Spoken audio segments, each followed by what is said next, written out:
Bonjour à tous, je suis ravie de vous retrouver ici pour le cinquième épisode des pièges dans lesquels tombent les auto-entrepreneurs. Alors, je suis Élodie Girardot-Lamer et j'accompagne des particuliers pour dépasser leurs peurs et réaliser les projets qui sont importants pour eux. Et j'accompagne aussi des auto-entrepreneurs, généralement en reconversion professionnelle dans le bien-être, la santé et le coaching. Donc, on a déjà vu 4 pièges dans lesquels on peut tomber en devenant auto-entrepreneur. Le premier, c'était capter la peur des autres. Ensuite, on avait la concurrence, la relation à l'argent et celui de la semaine dernière, le perfectionnisme.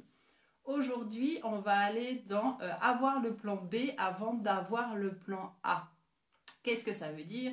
Ça veut dire tout planifier au cas où ça ne marcherait pas. En gros, se projeter déjà dans l'échec avant de s'être mis en action. Et qu'est-ce que ça fait? Ça laisse pas la possibilité à notre entreprise d'exister et encore moins de croire. De croître. Je vous dis des bêtises. Euh, En fait, je voulais faire une comparaison entre une entreprise et un enfant. Si vous dites à votre enfant que vous ne l'avez pas voulu, si vous dites à votre enfant qu'il est bon à rien, si vous dites à votre enfant que vous ne croyez pas en lui, et même si vous ne lui dites pas, mais s'il sent dans votre comportement que vous n'avez aucune confiance en lui, que vous pensez que c'est un gros loser et qu'il ne fera jamais rien de sa vie, qu'est-ce qui va se passer? Eh bien, ça va être le cas. Regardez si l'on prend le film La vie est un long fleuve tranquille. Je ne sais pas si vous vous rappelez, hein, c'est à la naissance, à l'hôpital, à la maternité plus précisément, 2 enfants de 2 milieux sociaux totalement différents. Les deux Quénois qui sont très catholiques et très sur les principes et qui ont de l'argent. Et l'autre famille où ils croient en rien, où ils sont au chômage, où ils volent, où ils font un peu n'importe quoi. Et on échange ces 2 enfants. Au final, on va se retrouver avec chaque enfant qui aura adopté l'environnement dans lequel il se trouve, alors qu'au départ, il venait d'une famille riche et cultivée, et bête, et pas cultivée. Donc en fait, c'est la même chose avec votre entreprise. Si vous ne croyez pas en elle, eh bien, elle ne peut pas croire en elle non plus, elle ne peut pas grandir, elle ne peut pas devenir ce qu'elle est capable de devenir puisque vous ne croyez pas en elle. Qu'est-ce que ça veut dire sur vous, ça, de ne pas croire en votre entreprise? C'est-à-dire que vous ne croyez pas non plus en vous, que vous n'avez pas confiance en vous du tout. Je vous dis tout ça parce que moi j'ai fait la même chose que vous en lançant cette auto-entreprise de coaching. J'étais déjà, alors que je faisais que quelques petits pas pour la faire grandir et qu'on la connaisse, j'étais déjà en train de faire des lettres de motivation et des CV pour retrouver le travail que j'avais avant, alors que je savais très bien qu'il ne me plaisait plus, mais c'était plus pour me rassurer. Donc j'étais très très ambivalente. Je disais à mon entreprise, allez, allez, on y va, on y va, on y va. Et en même temps, je disais, non, on n'y va pas, on n'y va pas. Je vais me raccrocher à ce que je faisais avant pour me rassurer moi.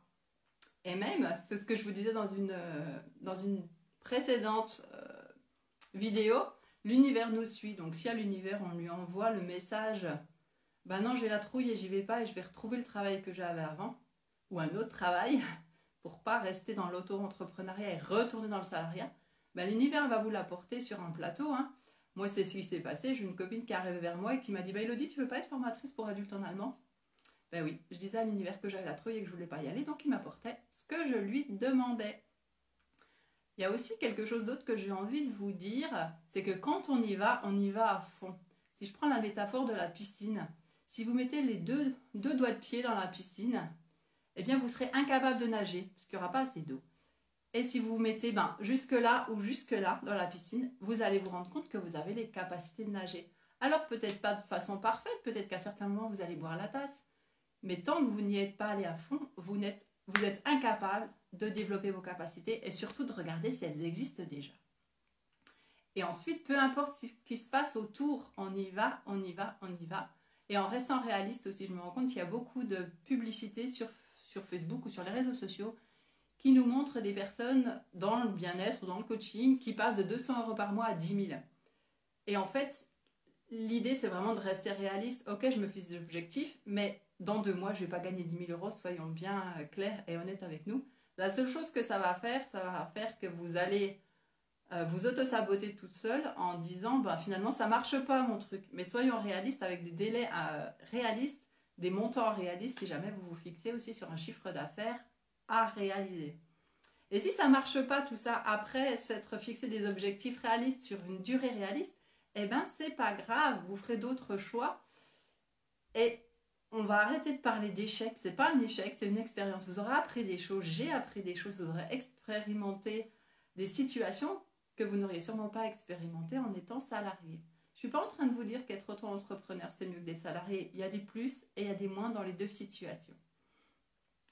Alors moi, c'est pour ça aussi que j'ai lancé cette entreprise parce que j'ai envie de vous accompagner. J'ai envie de structurer ce plan A. J'ai envie de vous accompagner pour dépasser vos peurs. J'ai envie de vous accompagner pour booster votre confiance en vous.